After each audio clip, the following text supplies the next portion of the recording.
उधर वजीर मुमलिकत बराए ज़राअत कैलाश चौधरी को उम्मीद है कि किसानों के मसले का हल अनकरीब निकल जाएगा। उन्होंने कहा कि इस मसले को हल करने की कोशिश की जा रही है। इनका मानना है कि बातचीत से ही मसले का हल निकलेगा। कैलाश चौधरी ने किसानों से कहा कि वो बातचीत की मेज पर आएं और अपनी बात हुकूमत के सामने रखें और हुकूमत अपनी बात उनके सामने रखेगी। उनका कहना है कि किसान तंजीमें 2 कदम आगे बढ़ें और हुकूमत भी 2 कदम आगे बढ़ेगी तो इस मसले को सुलझाया जा सकता है। कैलाश चौधरी कुछ मुफाद परस्त किसानों की तहरीक को हाईजैक करने की कोशिश में लगे हुए हैं, इस तरह का इजहार ख्याल उन्होंने किया। भारत सरकार है वो निश्चित रूप से किसानों की इस समस्या का समाधान करने के लिए तैयार है और मैं तो यही कहना चाहूँगा कि किसानों के हित के बिल हैं। इससे किसान को आज़ादी मिलेगी। किसान अब अपने उत्पादन को मनचाहे स्थान पर मनचाहे रेट के ऊपर बेच सकेगा और साथ ही किसानों के लिए फसल बोने से पहले उसकी रेट तय कर पाएगा और ये किसानों को आज़ादी देने वाले बिल है। और ये लंबे समय से किसानों की मांग रही है कि हमें कब बिचौलियों से मुक्ति मिलेगी, तो इस बिलों के माध्यम से ये सब कुछ होने वाला है।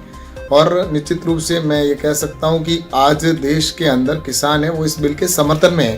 पिछले लगातार 5-6 दिन से देश भर से किसान है वो हमारे कैबिनेट मंत्री माननीय नरेंद्र सिंह जी तोमर साहब के वहाँ पर आकर उनको धन्यवाद दे रहे हैं कि ऐसा बिल हमने पहली बार देखा है कि किसान को आज़ादी देने वाला बिल है। तो इस तरह से देश के अंदर आज जो समर्थन के अंदर है और कुछ जो किसान है वो इसका विरोध भी कर रहे हैं। मैं उन सभी किसान भाइयों से निवेदन करूंगा जो विरोध कर रहे हैं वो इस बिल को अच्छी तरह से, जैसा उनको पता है कि इस बिल के अंदर विशेषताएं हैं और अगर उनको कुछ ऐसा लगता है कि उसके अंदर संशोधन की आवश्यकता है तो भारत सरकार है वो इसके ऊपर विचार करने के लिए तैयार है। तो मेरा तो यही कहना है कि वो राजनीतिक रोटियां सेकने वाले लोग या जो किसान के कंधे पर बंदूक रखकर इसका लाभ लेना चाहते हैं उनसे हमें बचने की आवश्यकता है। और किसानों से मैं तो यही कहना चाहता हूं कि वो आप आए, 2 कदम आप आगे बढ़िए और 2 कदम भारत सरकार आगे बढ़ेगी तभी इसका समाधान निकल सकेगा। तो मैं तो यही कह सकता हूं कि इससे आने वाले समय के अंदर इन किसानों के बिलों के माध्यम से ही हमारा किसान आत्मनिर्भर बनेगा और किसान आत्मनिर्भर बनेगा तभी हमारा देश आत्मनिर्भर होगा।